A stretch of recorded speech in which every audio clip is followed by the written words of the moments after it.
야고보서 3장 6절 말씀부터 10절까지입니다. 혀는 곧 불이요 불의의 세계라. 혀는 우리 지체 중에서 온몸을 더럽히고 삶의 수레바퀴를 불사르나니 그 사르는 것이 지옥불에서 나느니라. 여러 종류의 짐승과 새와 벌레와 바다의 생물은 다 사람이 길들일 수 있고 길들여 왔거니와 혀는 능히 길들일 사람이 없나니 쉬지 아니하는 악이요 죽이는 독이 가득한 것이라.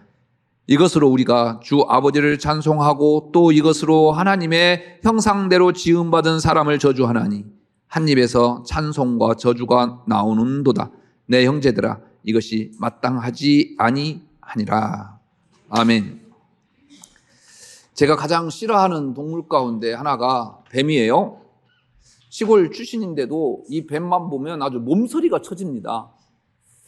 어렸을 때는 뱀이 왜 이렇게 많았는지 모르겠어요. 그래서 친구들이 뱀을 잡기도 했고 잡아서 구워 먹기도 했는데 저는 뱀을 잡기는커녕 보자마자 도망을 쳤어요.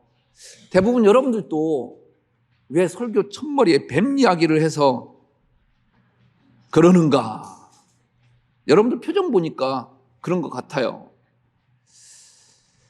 그런데 동물 애호가들이 좋아하는 것 중에 하나가요, 뱀이래요. 언젠가 TV 프로그램에 뱀을 애완동물로 키우는 젊은 사람을 본 적이 있어요. 아파트인데요, 수십 마리 뱀을 아파트에서 키워요. 권사님 옆집일 수도 있어요. 뱀을 칭칭 갖기도 하고요, 뽀뽀도 하고요, 잠도 같이 자요.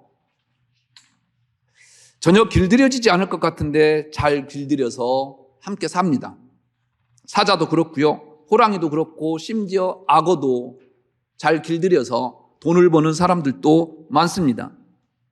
하나님께서 잘 길들여지지 않도록 창조하신 걸까? 길들여지도록 창조하신 걸까? 어떤 때는요, 헷갈리기도 합니다. 야고보는 이렇게 말하죠. 여러 종류의 짐승과 새와 벌레와 바다의 생물은 다 사람이 길들일 수 있고 길들여 왔거니와. 말을 길들여서 교통수단으로 이용했습니다. 소를 잘 길들여서 생산과 노동수단으로도 이용해왔죠. 개를 잘 길들여서 여러분들 또 평생의 반려견으로 또 데리고 살기도 합니다. 사람은 이렇게 잘 다스리고 길들일 수 있는 탁월한 능력을 가지고 있습니다. 그런데 오늘 야고보는 참 길들이기 힘든 것이 하나 있다, 우리에게 이야기합니다. 바로 혀입니다. 혀는 어느 누구도 길들이는 거 쉽지 않습니다. 밖에서요, 참 점잖하고 신사 같고 참 스마트한 분들이 계시죠. 그런데 집에 가면 아내에게 어떻게 그런 험악한 말을 하는지 이해가 되지 않는 분들도 저는 알고 있습니다.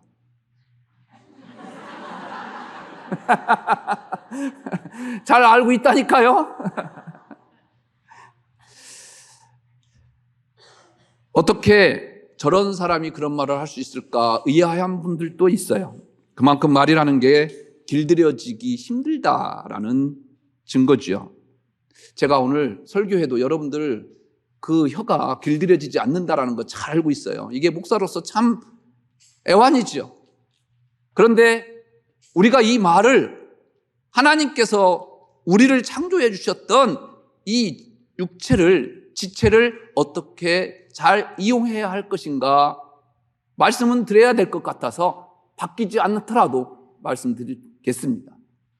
아멘도 안 하네. 성경에 헷갈리는 이름들이 참 많아요. 마리아라고 하는 이름 여러분 많이 들어보셨죠? 예수님의 어머니도 마리아죠.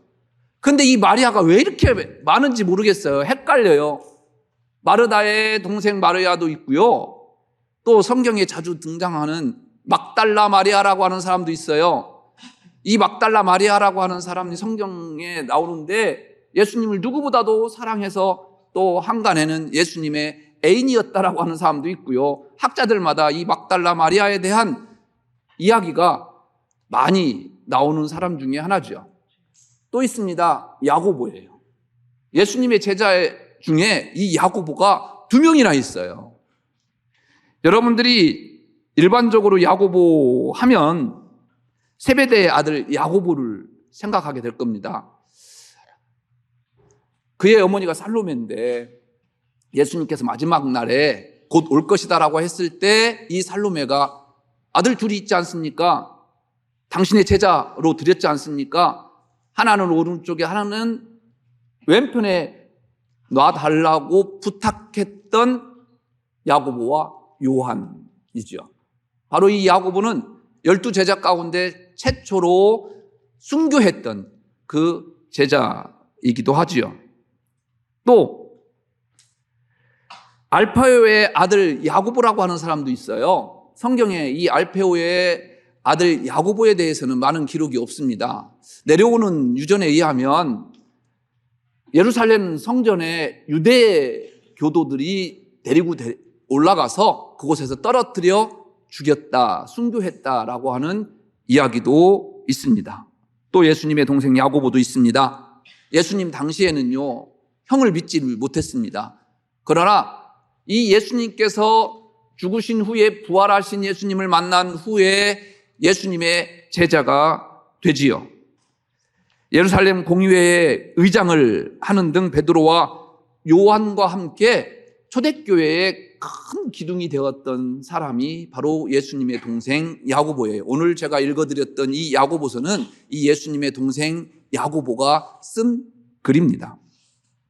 AD 30년 후반경 아주 기독교 역사에 있어서 교회사에 있어서 아주 큰 획을 긋는 사건이 일어나지요. 여러분들이 잘 알고 있는 스데반의 순교예요. 이를 피해서 로마 제국 각지의 그리스도인들이 흩어지게 되었습니다. 이들로 인해서 많은 유대인들에게 예수 그리스도의 복음이 전파되는 계기가 되었죠. 바로 이때 개종한 유대교회에서 그리스도교로 개종한 유대인들에게 보낸 편지가 이 야고보서의 수신자들입니다. 이들은 한마디로 고달픔 그 자체인 삶을 살아갔습니다. 당시 고향을 떠난다라는 것은 삶의 터전을 잃는 것이기 때문입니다. 그러나 초기 그들이 가는 곳은 복음을 전파해서 하나님 나라를 확장하는 고귀한 삶이었습니다. 그런데 시간이 지나면서요, 이들에게 점차 문제가 발생이 되지요. 외적으로는 유대교를 신봉하는 동족들의 핍박으로 큰 시련을 겪습니다. 내적으로는요, 이들은 어떤 사람들이었습니까? 초대교회 예루살렘 교회에서요, 너무나도 아름다운 신앙생활을 했던 사람들이었습니다. 내 것 없이 다 하나님 앞에 갖다 놓고요, 서로 필요한 것을 가져다 쓰는 그런 완벽한 유토피아를 맛봤던 그러한 사람들이었습니다. 그런데 시간이 지나면서요, 그러한 모습들이 사라집니다. 서로 비방합니다. 또 서로 고소도 합니다. 다툼과 분쟁을 일삼습니다. 세상을 따라 살며 부를 축적하는 데 혈안이 되어 있습니다. 야고보는 이런 흩어진 유대 그리스도인들에게 믿음의 실천을 강조하는 본 서신을 그들에게 보낸 것입니다. 야고보가 보기에는요, 그리스도인들의 믿음은 참 공허하기 짝이 없었습니다. 예수를 믿는 사람들이 어떻게 저렇게 살까? 결론적으로 이 야고보가 하는 이야기는 무슨 말이었습니까? 행함이 없는 믿음은 죽은 것이다. 그런 믿음으로는 구원에 이를 수 없다라고 이야기합니다. 그래서 본 서신을 통해서 야고보는 그리스도인들이 대내적으로 받는 시험에 대해서 정리할 필요가 있었습니다. 우리가 왜 이러한 고난을 받아야만 하는가? 그리고 믿는 자로서 행함이 없는 믿음은 죽은 것이다라는 것을 본론적으로 이야기하고 그리스도인들의 삶의 모습들에 대해서 이야기하고 있는 내용이 오늘 본문 내용이에요. 그 내용 가운데 특별히 이 야고보가 이야기하는 것은 이 혀에 대해서 이야기합니다. 왜 야고보는 집중적으로 이 혀에 대해서 이야기할까? 혀는 불이기 때문이랍니다. 지난해에도 그랬고 매 해마다 강원도 참 살기 좋은 곳으로 알았는데 해마다 불이 나니까 참 어려운 지역이 되기도 했지요. 산 전체가 시커멓게 되었고요. 재가 되어버린 주택이 아직도 그대로 남아 있습니다. 몇 년이 지났는데도 이들에게 정부에서 제공된 컨테이너 박스에서 아직도 생활하고 있는 사람들이 많이 있습니다. 이렇게 어마어마한 재해가 시작된 것은요, 작은 담배꽁초, 라이터불 하나, 작은 부지로 시작된 것입니다. 혀가 바로 이 작은 불씨와 같다. 야고보는 이야기합니다. 좋지 않은 말이 일단 혀를 통해서 밖으로 나가면 좀처럼 그 해악을 제어할 수가 없다라는 것입니다. 산에 불이 붙으면 진압하기 쉽지 않은 것처럼 혀를 통해서 나가는 말이 가진 특성이기 때문입니다. 어느 교회든지 참 말이 많아요. 우리 교회는 참 말이 없어요. 하나도 없어요. 왜 웃어요? 하나도 없다니까요, 우리 교회는 말이. 그래서 이 말 때문에 상처를 받는 분들이 생각보다 굉장히 많아요. 그런데 제가 여러분들에게 지금까지 신앙생활하고 예수님만 바라보고 살아왔던 그 인생이 시험 들면 얼마나 애석합니까? 지금까지 내가 어떻게 해서 이 신앙생활 감당해 왔는데 그 시험 때문에 교회를 그만둔다고 한다면 여러분들이 얼마나 불행하냐 말이에요. 그래서 여러분들을 아주 행복하게 이 시험에서부터 이길 수 있는 방법을, 한 방에 날려보낼 수 있는 방법을 알려드릴게요. 지난주에도 한 방에 알려드렸는데 오늘도 공짜로 한 방에 알려드리겠습니다. 시험 들 때 어떻게 되냐면 교회니까, 나 같은 사람이 교회 담임 목사니까 당연히 말이 많죠. 권사님 같은 양반들이 다 모여 있으니까, 여러분들 같은 분들이 모여 있으니까 교회가 말이 많은 것 아니겠어요? 여러분들은 아니라고요? 아멘도 안 하는 거 보니까 여러분들은 아니라는 것 같은데, 그러니까 교회니까 말이 많아요. 그러니까 교회니까 그렇지라고 생각하면 시험 들지 않아요. 할렐루야.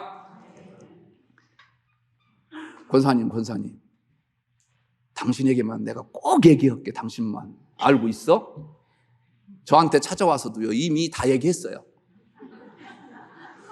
너만 알고 있으라는 말은요, 이미 다른 사람들 다 얘기한 다음에 당신만 마지막으로 알려준다는 얘기예요. 그 말은 또 뭐냐면요, 당신만 알고 있지 말고 널리 전파하라는 얘기예요. 여러분, 그만큼 말은 길들여지지 않는다라는 겁니다. 불이 붙으면 순식간에 퍼져서 집과 산을 다 태우는 것처럼 말이 내 입에서 나가는 순간 자신의 인격과 삶이 다 타들어갑니다. 그래서 야고보는 6절에서 이렇게 이야기합니다. 혀는 곧 불이요 불의의 세계라. 혀는 우리 지체 중에서 온몸을 더럽히고 삶의 수레바퀴를 불사르나니 그 불사르는 것이 지옥불에서 나느니라. 혀를요, 지옥불에 비교하고 있어요. 이것은요, 우리의 혀가, 우리의 입이 얼마나 중요한지를요, 지옥불과 대비해서 이야기하는 겁니다. 또 8절에서 혀는 악이요 독이다고 이야기합니다. 쉬지 아니하는 악이요 죽이는 독이 가득한 것이라. 독하면 생각나는 것이 뱀이죠. 뱀에게 물리면 독이 전신에 퍼져서 사람을 죽입니다. 그 독을 제거하기가 좀처럼 쉽지 않습니다. 마치 혀가 그와 같다라는 겁니다.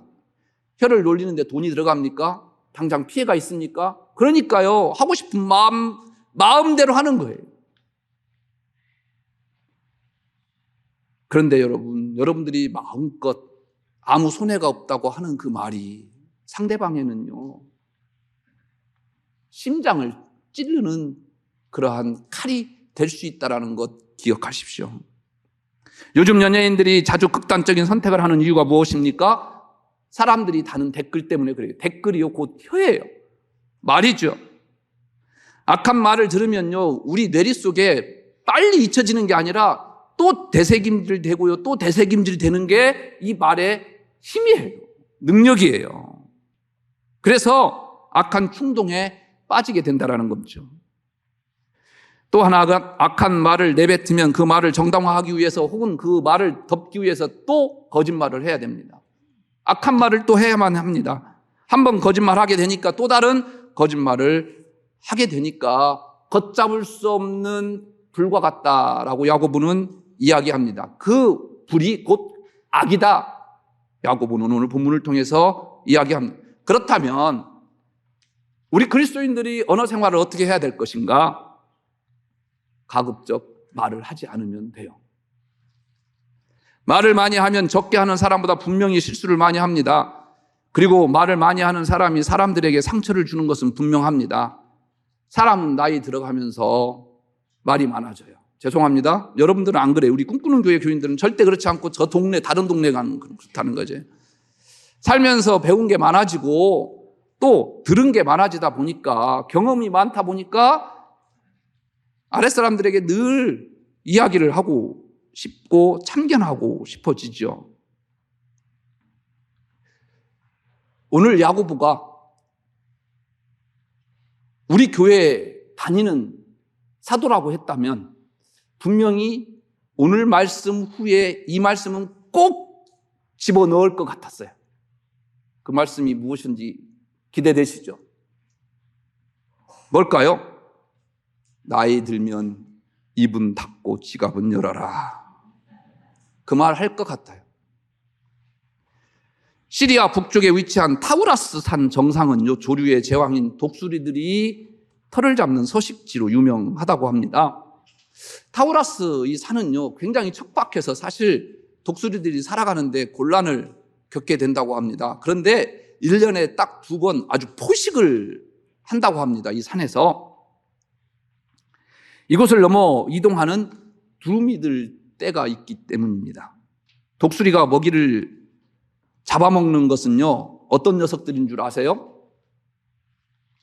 끊임없이 울어대며 날아가는 녀석들입니다. 독수리들은요, 그 소리를 듣고 이 두루미들이 지나가는구나 알아차리고요, 이제 사냥할 준비를 한다고 합니다. 하지만 나이가 많은 노련한 두루미들은요, 산을 넘는 동안 무사히 살아남아요. 살아남는 비결이 뭔지 아십니까? 이 산을 넘기 전에 나이 지긋한 두루미님들께서는 자기 부리로 조그마한 돌멩이 하나를 입에 물고 따라간다고 합니다. 그래서요, 이 두루미들은 무사히 그 산을 넘는다고 합니다. 이 뱀은 돌의 무게만큼 무거운 침묵이 두루미를 안전하게 지켜준 것입니다. 때론 침묵이 말보다 값진 것이 되기도 합니다. 함부로 내뱉은 말은 상대방을 공격하게도 되고 다시 나를 공격하게 만드는 원인이 되어 돌아오기도 하지요. 그래서 9절에서 야고보는 또 이렇게 이야기합니다. 이것으로 우리가 주 아버지를 찬송하고 또 이것으로 하나님의 형상대로 지음을 받은 사람을 저주하나니. 무슨 말이에요? 한 입을 가지고 하나님을 찬양도 하고 한 입을 가지고 하나님께서 창조하신 그 위대한 하나님의 이미지 오브 갓 형상을 저주하기도 한다라는 거예요. 이 한 입을 가지고. 그러면 길들일 수 없는 이 혀를 어떻게 우리는 해야 할까? 이 일이 터지고 문제가 생기는 이유는요, 여러 가지입니다. 문제를 해결하지 못해서 결국 사건이 터지는 것이지만 어떤 경우는 말 때문에 그르치는 일들이 얼마나 많습니까? 그래서 어떤 말이 있습니까? 입이 방정이다라는 말도 있어요. 또 입살이 보살이다라는 말도 있습니다. 입으로 저주를 하면 그 사람의 운명도 기울어져서 결국에 소리대로 가니 말조심하라라는 뜻입니다. 그러면 이 입을 어떻게 조절하면 될까요?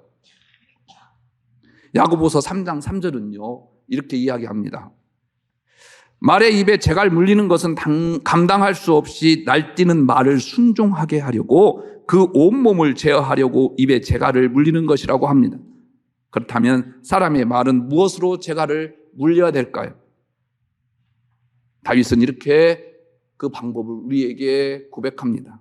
여호와여, 내 입에 파수꾼을 세우시고 내 입술의 문을 지키소서. 내 입에 파수꾼을 세워달라고 기도하는 거예요.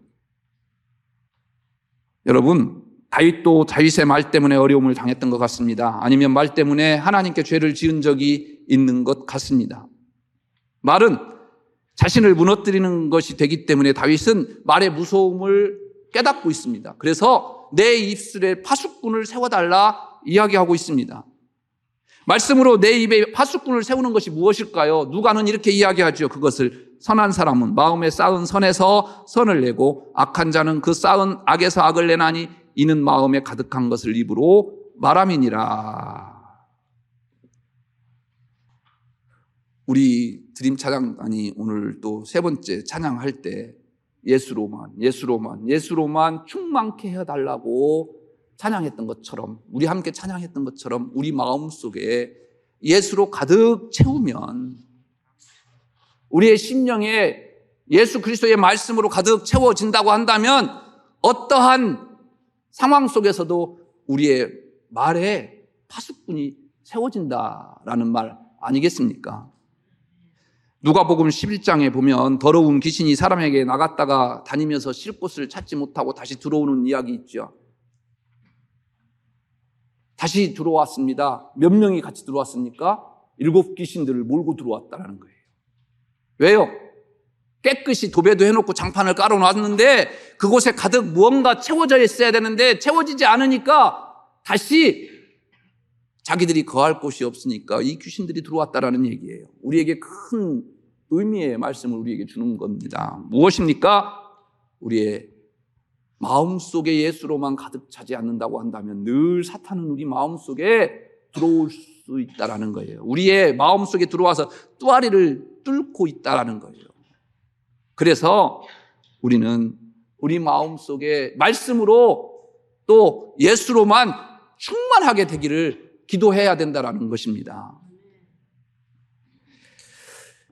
제가 참 좋아하는 작가가 있어요. 이기주 씨라고 하는 사람인데 언젠가도 여러분들에게 몇 번 소개를 해드렸는데 그가 쓴 언어의 운도라고 하는 책, 제 책꽂이에 꽂아서 늘 이렇게 또 생각날 때마다 틈날 때마다 보는 책인데요. 거기에 있는 글을 여러분들에게 하나 소개해 드리려고 합니다. 일산에 있는 병원에서 어머니가 수술을 받았다. 진료 과정은 다른 병원과 별 차이가 없었는데 의료진이 환자를 부르는 호칭이 다소 낯설게 느껴졌다.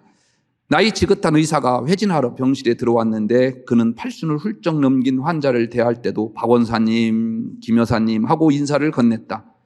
환자라는 칭호를 사용하지 않으시던데요. 묻자 그는 환자에게서 환의 앞을 환이잖아요. 자꾸 환자라고 하면 더 아파요. 게다가 할머니, 할아버지 같은 칭호 싫어하는 분들도 많아요. 그래서 은퇴 전에 직함을 불러드립니다. 그러면 병마와 싸우려는 의지를 더 굳게 다지시는 것 같아요. 건강하게 일하던 시절로 돌아가고 싶은 바람이 가슴 한쪽에 자리 잡고 있기 때문인지도 모르겠어요. 병원에서는 사람의 말 한마디가 의술이 될 수도 있어요. 우리 그리스도인들이 새겨야 할 것 같습니다. 여러분들 혀에서 나오는 그 말 한마디가 축복의 씨앗이 되기를 바랍니다. 다른 사람을 살리는 생명의 씨앗이 되었으면 좋겠습니다. 다른 사람들이 여러분들의 그 말 한마디를 듣고 다시 살아나야 할 힘을 얻을 수 있는 소망의 씨앗이 되기를 주의 이름으로 축복합니다. 기도하겠습니다.